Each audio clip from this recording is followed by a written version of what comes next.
Tracking your spending can be one of the most important things you can do to work out where the money goes, to increase the gap, and to take control of your finances. So let's get into it. This is the spending tracker template. The link for you to download your version is in the description, and we're going to take you through the tabs of this spreadsheet and how to use it. Check out our other video we made about how to import your data into the spreadsheet.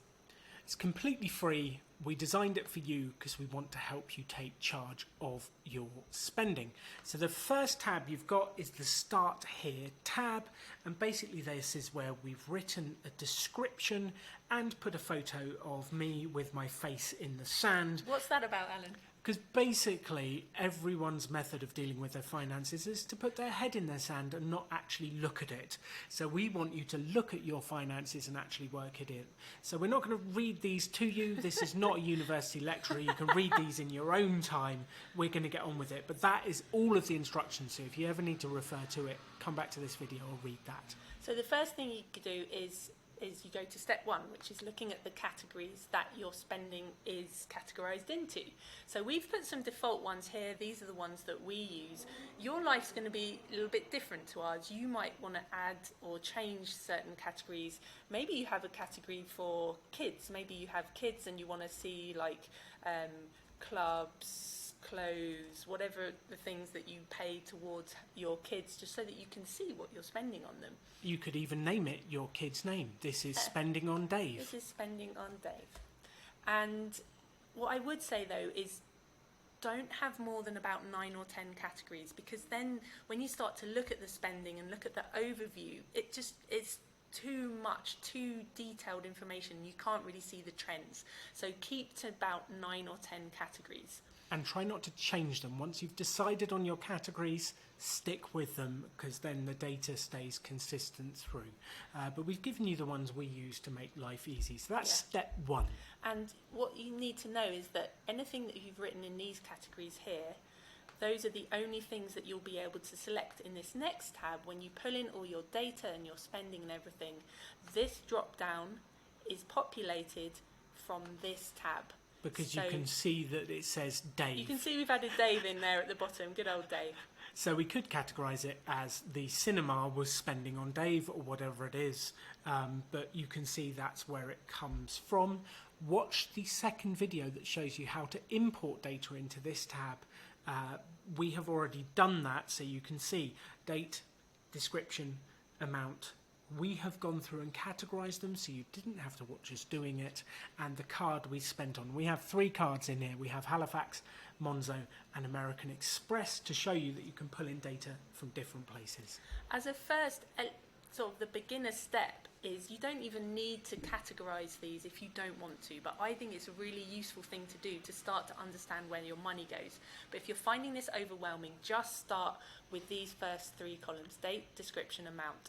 Category and account are completely optional, but sort of very useful to do as you go forwards with this stuff. And if you do that, that will give you the overall amount you spend each month, which that alone will start you thinking about where your money's going. So that is step 2 to 5. Yes, and those steps relate to the steps that we put through for you in that Start Here tab. Then we're going to move on to the dashboard. This is where you start to see what's really happening with your spending. And you'll see this big warning at the top here. Whenever you add new data in this transactions tab here, it doesn't automatically appear in this tab. That's a little quirk of the way we set this spreadsheet up. Because you're going to look down here and you'll be like, hang on a minute, I didn't only spend £124 in all this data that I pulled in. You're thinking, where's this data come from? So what you need to do is you need to click on here, and then there's a few ways of refreshing the data. One of them is to right click and press refresh here. And you can see that it's automatically pulled everything in. So the data is refreshed, we can see all our transactions, and now let's look a bit more into the data and choose which months we want to look at, which years we want to look at. So here we actually only have a little bit of data because we just started, so we've got May and June in 2024. But we can choose what we want to look at. So we might say, okay, I'm just doing my May spending to start with, so I just want to have May. So what I did was I deselected June, and orange means that it's selected and is going to show in your data, and grey means that it's not selected. And as you start to get more data and populate this more, you're going to have multiple years in here as you do this over the years. You can look back and see what was my spending last year, how did my spending in May last year compared to my spending in May this year, and you can really start to investigate the data and find out really truly what's happening with your spending. Which makes me very excited to do those comparisons over the years, and Katie and I get great joy of that because we've now got like 8 years of spending data to look at, and that will happen for you as it builds up slowly. So to start with, we've got 2024 selected in May, and then you can see the bit underneath has actually reflected what we spent in May. Exactly. And if you change it to just June, you'll see like not all of our June spending has come through. It's mid-June at the moment, so we've got groceries and bits. You can actually select both, can't you, Katie? How do you do that? So this one here is saying allow multiple selections, and I select that, and it's got both in there. So you could look at your spending for a quarter, 3 months, or for 6 months as you get going. And then those categories auto-change. So you can see this went on housing, this went on holidays, entertainment. We should probably cut back on going to watch Deadpool at the cinema too often. Maybe not.